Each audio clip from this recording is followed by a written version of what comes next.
Hello friends, welcome back to my YouTube channel Smart Study Centre Pune. तो आज हम लोग देखने वाले हैं द्विघात समीकरण, और द्विघात समीकरण में हम लोग देखेंगे प्रश्नावली 4.1। और उसमें हम लोग पिछले लेक्चर में हम लोग 4.1 का 1 नंबर का क्वेश्चन कर लिए थे, और उसमें हम लोग का था कि सिर्फ द्विघात समीकरण है या नहीं वो बताना था। और इसमें भी वही मतलब क्या करना है कि इसमें निम्न स्थितियों में द्विघात समीकरण के रूप में लिखें, और जो भी कथन के अनुसार दिया रहेगा मेरा क्वेश्चन उसको सबसे पहले हम लोग पढ़ेंगे, फिर हम लोग उसको सॉल्यूशन करेंगे, फिर उसको हमको द्विघात समीकरण के रूप में लाना है और वहीं तक छोड़ देना है ना, और पूरा सॉल्यूशन नहीं करना है हम लोग को। तो आइए हम लोग क्वेश्चन देखते हैं। पहला क्वेश्चन बोल रहा है मेरा, आप लोग के पास अगर बुक है तो बुक अगर आपके आगे में है, बुक उल्टाएंगे तो आपको बहुत अच्छे से समझ में आएगा, है ना। तो आइए अगले क्वेश्चन देखते हैं हम लोग। है निम्न स्थितियों को द्विघात समीकरणों के रूप में लिखिए, है ना। तो हम लोग को जो भी कथन के अनुसार दिया रहेगा उसको हम लोग सबसे पहले उसको पढ़ेंगे, इस तरह से पढ़ेंगे कि समझ में आ जाए, है ना। उसको आइए हम लोग पढ़ते हैं।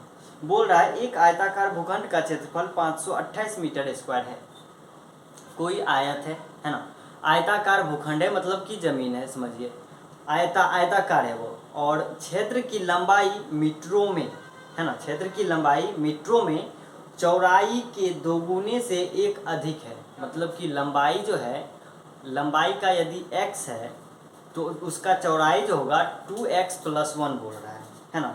उसके बाद क्या बोल रहा है कि अधिक है, हमें भूखंड की लंबाई और चौड़ाई ज्ञात करनी है। तो यहाँ पे देखिए कि पूछ क्या रहा है। पूछ रहा है लंबाई और चौड़ाई। सबसे पहले जो भी पूछे उसको मान लेना है। क्या करना है, जो भी क्वेश्चन में पूछे, अगर आपके कथन में जो भी क्वेश्चन पूछे तो सबसे पहले उसको क्या करना है, मान लेना है। तो आइए हम लोग मानते हैं। यहाँ पे पूछा है लंबाई और चौड़ाई। यहाँ पे एक चीज बोल दिया गया है कि लंबाई जो है कि चौड़ाई जो है कि लंबाई से कितना है, दो गुना और एक अधिक है। तो मतलब कि लंबाई यदि हम x मानते हैं तो चौड़ाई मेरा निकल आता है। तो चलिए हम लोग सॉल्व करते हैं इसको। सबसे पहले लिखेंगे माना कि, है ना। उसके बाद हम लोग क्वेश्चन पढ़ेंगे। क्वेश्चन पढ़ने पे सबसे अंतिम में पूछ रहा है लंबाई और चौड़ाई ज्ञात कीजिए। तो यहाँ पे अगर हम लंबाई x मानते हैं, लिख लीजिए, माना कि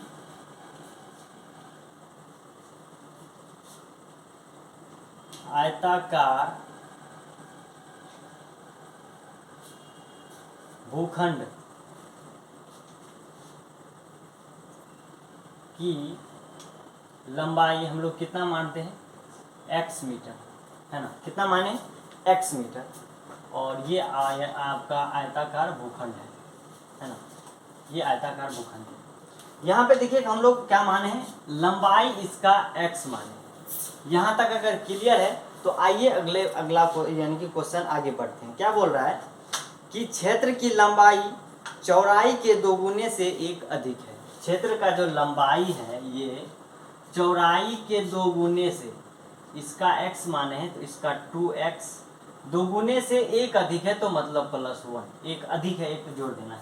तो आइए हम लोग लिखते हैं आयताकार भूखंड की लंबाई लिख लिए हैं, फिर लिखेंगे आयताकार भूखंड की चौड़ाई, है ना। चौड़ाई लिखेंगे, चौड़ाई मेरा यहाँ पे निकाल लिए हम लोग 2x+1, इसको लगा दीजिए मीटर, है ना। यहाँ तक क्लियर है। और आगे पढ़ेंगे हम लोग, और दोगुने से एक अधिक है, यहाँ तक हो गया है। उसके बाद शुरू में देखिए क्या दिया गया है कि एक आयताकार भूखंड का क्षेत्रफल 528 मीटर स्क्वायर है ना। तो इसका जो क्षेत्रफल है कितना दिया है, 528 मीटर स्क्वायर। ये टोटल का जो क्षेत्रफल है, तो टोटल एरिया का क्षेत्रफल कितना दिया हुआ है, 528 मीटर स्क्वायर। तो आइए हम लोग लिखते हैं, लिखेंगे प्रश्न से क्या लिखेंगे, प्रश्न से। जो भी प्रश्न में दिया गया है उसको हम लोग सॉल्यूशन करते हैं ना। प्रश्न के अनुसार, प्रश्न से लिखने का मतलब है कि जो भी प्रश्न में दिया गया है उसके अनुसार हम लोग कर रहे हैं, है ना। तो प्रश्न में दिया गया है कि इसका क्षेत्रफल जो है 528 मीटर स्क्वायर है। तो यदि लंबाई मेरा x है, चौड़ाई मेरा इतना है, तो और आयताकार क्षेत्र का आयत का क्षेत्रफल क्या होता है, लंबाई गुने चौड़ाई। तो लंबाई मेरा क्या है, x है ना। लंबाई मेरा क्या है, x है, और चौड़ाई मेरा क्या दिया हुआ है, 2x प्लस 1 है ना, और इसका टोटल क्षेत्रफल कितना है 528 मीटर स्क्वायर है ना।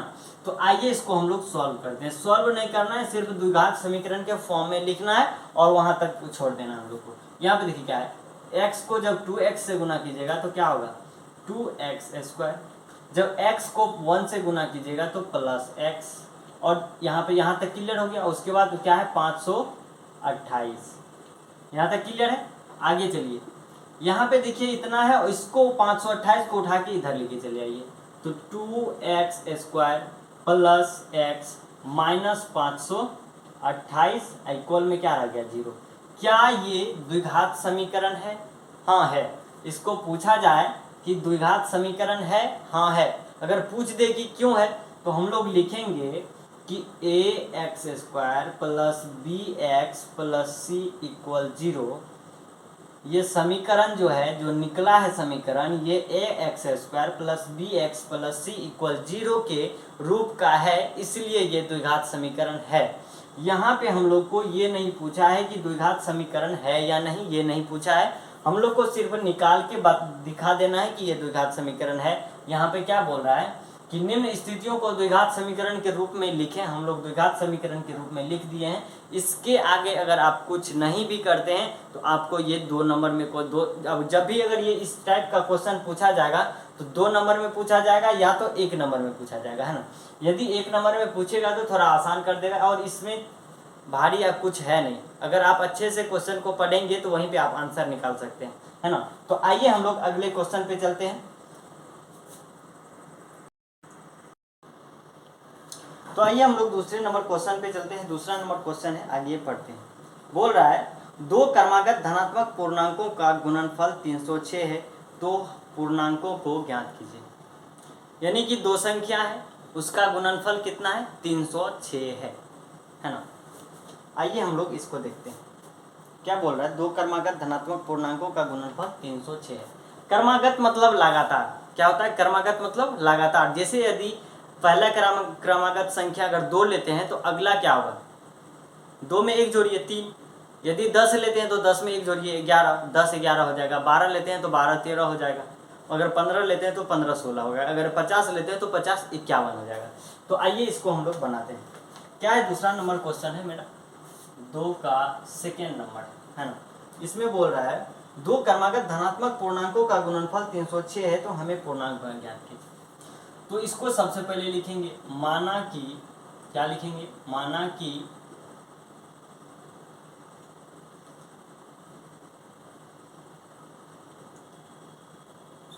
पहला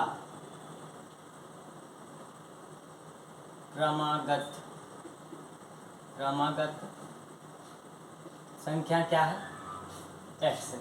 ठीक, पहला क्रमागत संख्या x है तो दूसरा क्रमागत संख्या क्या हो जाएगा, दूसरा क्रमागत संख्या क्या हो जाएगा मेरा x प्लस 1 हो जाएगा। क्या हो जाएगा x प्लस 1 हो जाएगा। यहाँ पे आप एक चीज गौर करेंगे, क्रमागत मतलब क्या होता है, क्रमागत मतलब होता है लगातार। मतलब कि जैसे यदि 15 ले रहे हैं तो 15 में 1 जोड़िए 16 हो जाएगा। तो मतलब इसमें बोल रहा है, क्या बोल रहा है 306 है। क्या कितना है 306 है इसका गुणनफल, है ना। यदि आप पहला लेते हैं 16, है ना, तो इसको क्या अगर पहला संख्या पता चल जाए तो बात बन जाए। हम लोग का क्या होता है ना कि x पता चल जाए तो बात बन जाए। मतलब कि पहला क्रमागत संख्या पता चल जाए तो बात बन जाएगा। मतलब यदि हम लोग को यदि ये 16 पता चलता है तो दूसरा क्या हो जाएगा, 16 में 1 जोड़ेंगे तो 17 हो जाएगा, है ना, 17 हो जाएगा। तो इसी तरह क्रमागत संख्या मतलब होता है लगातार जस्ट आगे वाला संख्या। यदि हम पहला संख्या x लेते हैं तो दूसरा संख्या हो जाएगा मेरा x प्लस 1, है ना। तो आइए अगला आगे चलते हैं हम लोग। उसके ये मान लेने के बाद जस्ट आपको लिखना है प्रश्न से। क्या लिखना है, प्रश्न से, प्रश्न से। जैसे मान लिए आप कुछ मान लिए हैं, अब क्या लिखेंगे प्रश्न से, मतलब कि प्रश्न में जो भी दिया गया है उसके अनुसार हम लोग काम करेंगे। तो प्रश्न में बोला है कि 2 क्रमागत पूर्णांकों का गुणनफल 306 है। पहला क्रमागत संख्या मेरा x और दूसरा है x प्लस 1। इसका गुणनफल कितना है 306 दिया गया है। तो आइए इन दोनों को गुना कर देते हैं, गुना कर देते हैं। क्या बोलेंगे x गुना एक्स स्क्वायर, x को जब 1 से गुना कीजिएगा तो x आ जाएगा, बराबर में क्या है 306। और यहाँ पे देखिए कि एक्स स्क्वायर प्लस एक्स, 306 को इधर लाइएगा तो माइनस 306 इक्वल में क्या आ जाएगा 0। यही हो गया मेरा आंसर। एक चीज हमेशा ख्याल रखेंगे कि अगर कोई भी सवाल बना रहे हैं तो उसको 2 से 3 बार जरूर रिपीट करेंगे, उसको पढ़ेंगे, है ना, समझ में आए उसके बाद ही पेन उठाना है, उसके बाद सॉल्व कर देना है ना। तो आइए हम लोग तीसरा नंबर क्वेश्चन पे चलते हैं। तो आइए हम लोग तीसरा नंबर क्वेश्चन पे चलते हैं। तीसरा नंबर क्वेश्चन है, रोहन की माँ उससे 26 वर्ष बड़ी है। किससे? रोहन से उसकी माँ 26 वर्ष बड़ी है ना। उनकी आयु वर्षों में का गुणनफल अब से 3 वर्ष पश्चात 360 हो जाएगी। हमें रोहन की वर्तमान आयु ज्ञात करनी है।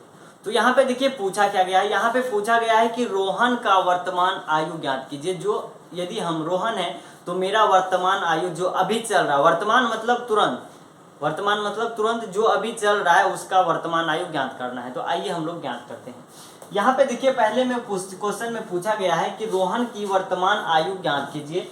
जो अब पूछा जाए, अगर कथन वाला सवाल है ना, लिखावट वाला सवाल है, तो उसमें जो भी पूछा जाए उसको मान लेना है। क्या मान लेना है? एक्स मान लेना है। एक्स वाई जेड आप कुछ भी मानना चाहे मान सकते हैं ना, उसमें कोई रोकने के लिए तैयार नहीं है ना। तो आइए हम लोग मानते हैं। क्या लिखेंगे? माना कि, है ना, यहाँ पे पूछा क्या गया है, यहाँ पे हम लोग मानेंगे कि रोहन, किसका? रोहन का वर्तमान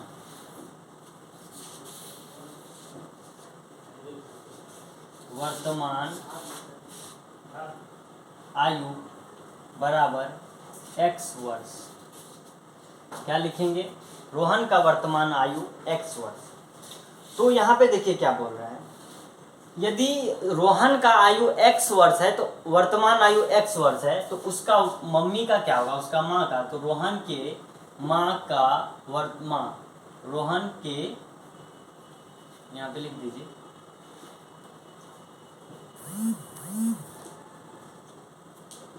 उसकी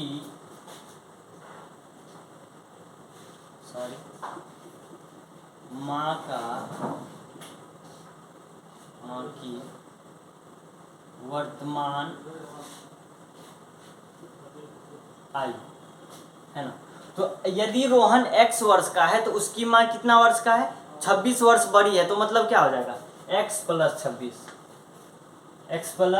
26। रोहन यदि 4 साल का है तो उसकी माँ कितना साल की है? तो यदि रोहन 4 साल का, उसकी माँ जो है कि उससे 26 वर्ष बड़ा है, तो मतलब उसमें 4 ऐड कर देना है, तो मतलब 30 हो जाएगा। यदि रोहन x वर्ष है तो उसकी माँ की वर्तमान आयु अगर पता करेंगे तो x में 26 ऐड करना पड़ेगा। इसको क्या लिख देंगे? वर्ष लिख देंगे। उसके बाद हम लोग क्या करेंगे कि यहाँ तक हो गया है तो उसके बाद लिखेंगे तुरंत प्रश्न से। क्या लिखेंगे? प्रश्न से। अब प्रश्न में जो भी बोला गया है उसके अनुसार हम लोग काम करेंगे। उसके बाद बोल रहा है कि उसकी आयु का गुणनफल अब से 3 वर्ष पश्चात, यानी कि 3 वर्ष पश्चात मतलब बाद, 3 वर्ष बाद। यदि अभी 3 वर्ष का है तो 3 वर्ष बाद कितने का हो जाएगा? इसमें 3 ऐड कर दीजिए, कितना का हो जाएगा? 6। यदि अभी 9 वर्ष का है तो 3 वर्ष बाद कितने का? तो 3 ऐड करना है, हो जाएगा 11, है ना। तो यही पश्चात मतलब आगे, है ना, पश्चात मतलब आगे। तो अभी का वर्तमान आयु इतना है, तो 3 वर्ष बाद उसकी आयु, किसकी आयु? रोहन की आयु, है ना। तो लिखेंगे 3 वर्ष बाद रोहन की आयु बराबर क्या हो जाएगा, x में 3 वर्ष बाद, तो मतलब x में 3 जोड़ेंगे वर्ष। यहाँ तक क्लियर है। और आगे देखेंगे कि 3 वर्ष बाद रोहन की आयु x+3 है, तो 3 वर्ष बाद उसकी माँ की वर्तमान आयु क्या हो जाएगा, उसकी माँ की आयु क्या हो जाएगा, यहाँ पे x प्लस कितना है 26, अब प्लस क्या कर देना है 3, है ना, और उसके बाद क्या लिख देना है वर्ष। यहाँ तक क्लियर है। उसके बाद हम लोग पढ़ेंगे क्या बोल रहा है कि उसकी आयु का गुणनफल अब से 3 वर्ष पश्चात 360 हो जाएगी, है ना। ये जो है कि 3 वर्ष बाद जो उसका आयु होगा दोनों का, उसका गुणनफल का कितना हो जाएगा 360 हो जाएगा। तो आइए इसको हम लोग कर लेते हैं। बोलिए x प्लस 26 में जब 3 जोड़िएगा तो क्या होगा 29, है ना, ये वर्ष हो जाता है। ठीक, तो उसके बाद क्या बोल रहा है कि इन दोनों का जो 3 वर्ष बाद आएगा, जैसे मेरा अभी मान लीजिए अगर किसी का 9 साल है, अगर उसका 9 साल है और उसकी माँ का क्या हो जाएगा, अगर 15 है, तो 3 वर्ष बाद मतलब 3 ऐड करेंगे, उसके बाद गुना करेंगे दोनों को, उसके बाद उतना दिया गया है ना। तो अभी मतलब 3 वर्ष बाद रोहन का x कितना है, x+3 दिया गया है, और उसकी माँ का क्या है x+29 बराबर, यहाँ पे देखिए क्या बोल रहे हैं, उसकी आयु का गुणनफल अब से 3 वर्ष पश्चात 360 हो जाएगी। तो इसका जो गुणनफल है कितना हो जाएगा 360। 3 वर्ष बाद रोहन का आयु x+3 है, उसकी माँ का आयु कितना है x+29 है, इन दोनों का जो गुणनफल है 360 दिया गया है। तो यहाँ तक हम लोग क्लियर कर चुके हैं। आगे हम लोग इसको सॉल्व करना है और द्विघात समीकरण के फॉर्म में लाके वहाँ तक छोड़ देना है, आगे नहीं बढ़ना है ना। तो आइए हम लोग इसको गुना करते हैं। ये दाल है, दाल लेके जाइएगा अगर भोज खिलाने तो सबको देना पड़ेगा, पंगत में जो भी बैठा हुआ है तो उसको देना पड़ेगा। तो ये देखिए पंगत में x भी बैठा हुआ है और 29 भी बैठा हुआ है, तो दाल लेके जा रहे हैं तो दोनों को दीजिएगा, x लेके जा रहे हैं तो दोनों को दीजिएगा, चावल लेके जा रहे हैं तो सबको देना पड़ेगा, है ना। तो आइए हम इन दोनों का दाल भात खिलाते हैं। क्या खिलाएंगे, दाल भात खिलाएंगे, भोज भंडारा चल रहा है। तो आइए x से सब में पहले गुना करेंगे।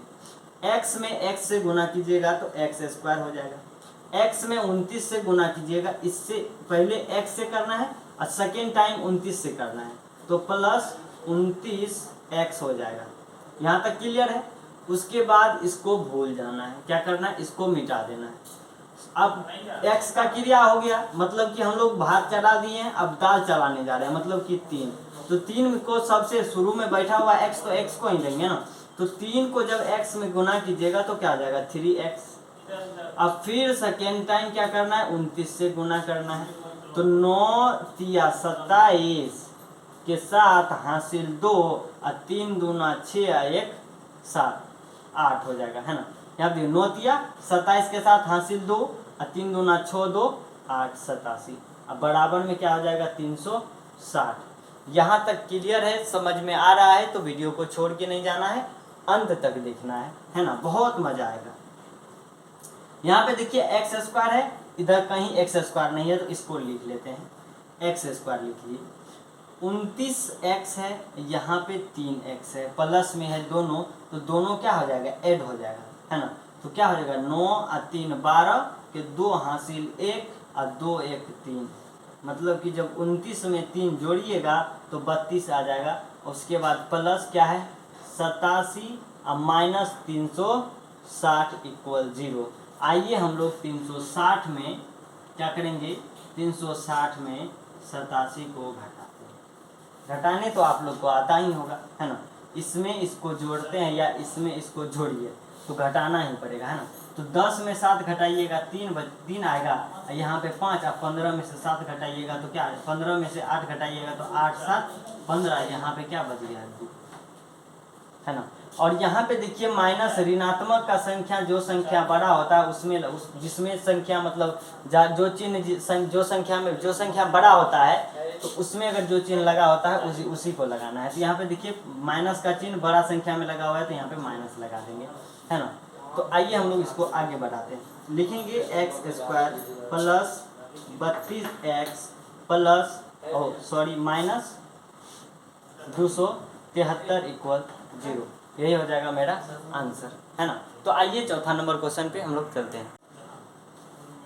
तो आइए हम लोग चौथा नंबर क्वेश्चन पे चलते हैं। चौथा नंबर क्वेश्चन है मेरा, एक रेलगाड़ी 480 किलोमीटर की दूरी समान चाल से तय करती है ना। एक रेलगाड़ी है वो जो है कि 480 किलोमीटर दूरी समान चाल से तय करती है। समान चाल मतलब नियत चाल से तय करती है।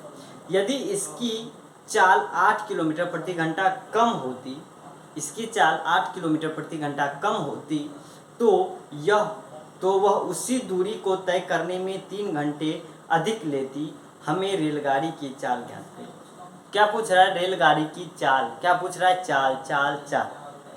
दिमाग में घुसाइए, क्या पूछ रहा है? चाल। तो हम लोग क्या करेंगे, माना कि यहाँ पे लिखेंगे 4 नंबर, लिखेंगे माना कि रेलगाड़ी, है ना, रेलगाड़ी की चाल बराबर x किलोमीटर प्रति घंटा, है ना।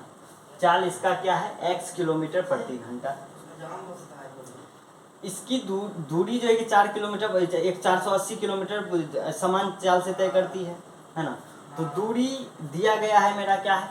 दूरी बराबर चाल बराबर इतना है। दूरी कितना दिया हुआ है? 480 किलोमीटर, है ना। तो दूरी दिया गया है, चाल दिया गया है, तो हम लोग समय निकाल लेते हैं। क्या निकालेंगे? समय। इसको मान लीजिए t1, है ना। तो समय बराबर होता क्या है? दूरी बटे चाल। 480 बटे x, है ना, ये हो जाएगा घंटा। अगर समय निकालेंगे तो घंटा हो जाएगा, है ना।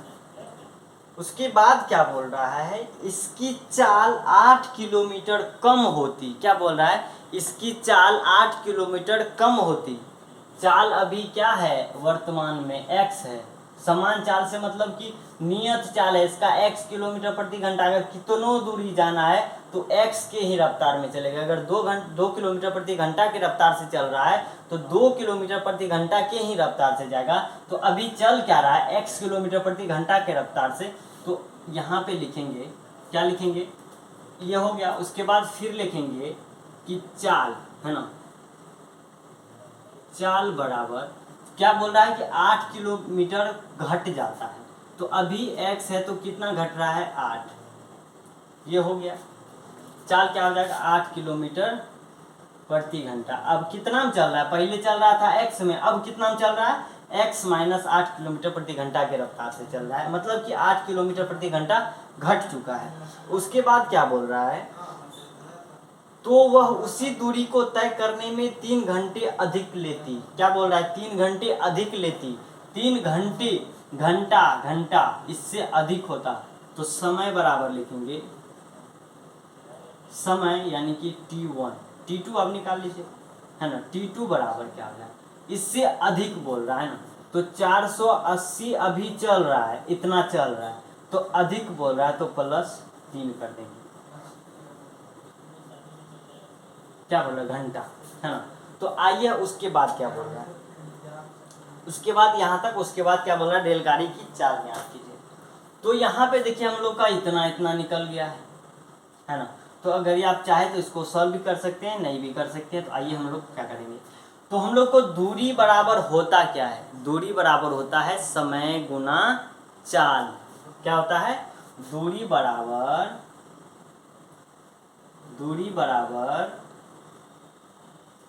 समय गुना चाल। क्या होता है? दूरी बराबर समय गुना चाल। हम लोग यहाँ पे थे, है ना। यहाँ पे देखिए दूरी बराबर हम लोग का निकल चुका है, समय बराबर भी निकल चुका है और चाल भी निकल चुका है ना। तो यहाँ पे देखेंगे कि दूरी बराबर होता क्या है? दूरी बराबर होता है समय गुना चाल। समय मेरा दिया गया है, समय हम लोग निकाले हैं x माइनस 8 किलोमीटर प्रति घंटा। समय x माइनस 8 किलोमीटर प्रति घंटा यहाँ पे लिख लेंगे। उसके बाद गुना लिखना है चाल बराबर 180। यहाँ पे देखिए चाल मेरा ये निकला है, इसको सॉल्व कीजिएगा। ये या तो आप इसको पुट करके डायरेक्ट सॉल्व कर सकते हैं, या नहीं तो आप इसको डायरेक्ट पुट डाल के सॉल्व कर सकते हैं। इसको जब भिन्न का जोड़ कीजिएगा बराबर में 480 करना है, इसको जब भिन्न का जोड़ कीजिएगा तो इस रूप में आ जाएगा द्विघात समीकरण में। तो आज हम लोग इस वीडियो में यहीं तक देखेंगे और अगले वीडियो में हम लोग लेकर के आएंगे 4.2, है ना। तो अगर वीडियो अच्छा लगे तो चैनल को सब्सक्राइब कर लीजिए और बेल आइकन दबा लीजिए, है ना, और लाइक करना ना भूलें। धन्यवाद।